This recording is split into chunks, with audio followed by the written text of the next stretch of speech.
خان صاحب اللہ ان کو جزائے خیر دے، ایک پٹھان تھے، میرے راستے ملے جماعت میں، انہوں نے 2 نصیحتیں کی تھی، وہ آخری نصیحت میں آپ کو بھی کرتا ہوں، اس کے بعد دعا کراتے ہیں۔ 2 نصیحتیں اس نے مجھے کی۔ یہ کوٹلی میں اور سعید انور ایک جماعت میں چلا لگا رہے تھے، تو وہاں سال کی ایک جماعت آئی ایک مسجد میں، تو سب پٹھانوں کی جماعت تھی، تو ایک پٹھان بڑا خوبصورت، بڑا نورانی چہرہ اس کا، تو میں ایسے لیٹا ہوا تھا، کارپیٹ ٹائپ تھا، کارپیٹ ہی کہہ سکتے ہیں اسے، ویسے صف سی تھی، وہ اس پہ لیٹا ہوا تھا، تو اس نے دیکھا کہ، اور مجھے کچھ 2-3 لڑکے نا دبا رہے تھے، تو اس پٹھان نے دیکھا، اس نے کہا بزرگ ٹائپ آدمی لگتا ہے، تو اس کو میں اٹھا کے اس نے کہا بابو جی اٹھو تمہیں 2 باتیں بتاؤں بڑی قیمتی۔ میں نے کہا پٹھان آدمی ہے کیا بتائے گا،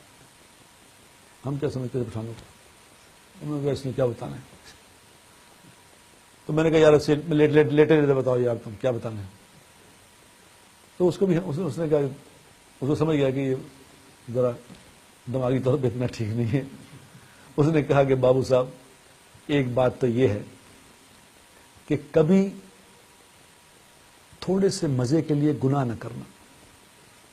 تھوڑے سے مزے کے لیے گناہ نہ کرنا، کیونکہ مزہ ختم ہو جائے گا، گناہ باقی رہ جائے گا۔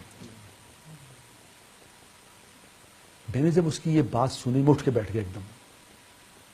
میں نے کہا پھر بتاؤ کیا کہا؟ اس نے کہا میں نے کہا تھوڑے سے مزے کے لیے کبھی گناہ نہ کرنا،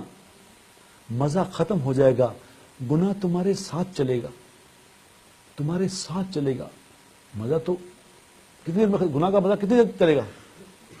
وہ ختم ہو جائے گا، پھر گناہ چلے گا، تمہیں کہاں تک چلے گا؟ قبر میں تمہارے ساتھ جائے گا،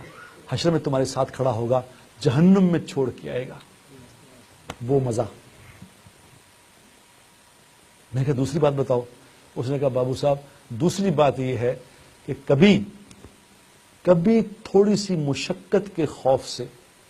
کبھی تھوڑی سی مشقت کے خوف سے نیک عمل نہ چھوڑنا، کیونکہ مشقت ختم ہو جائے گی، عمل باقی رہ جائے گا، عمل تمہارے ساتھ چلے گا۔ رات کو کبھی اٹھنے کو دل نہ چاہے، نماز پہ تہجد پڑھنے کو دل نہ چاہے، تو یہ یاد کر لینا یہ مشقت ختم ہو جانی ہے، لیکن یہ عمل ساتھ چلے گا، قبر میں ساتھ کھڑا ہوگا، حشر میں ساتھ کھڑا ہوگا، جنت میں چھوڑ کے آئے گا۔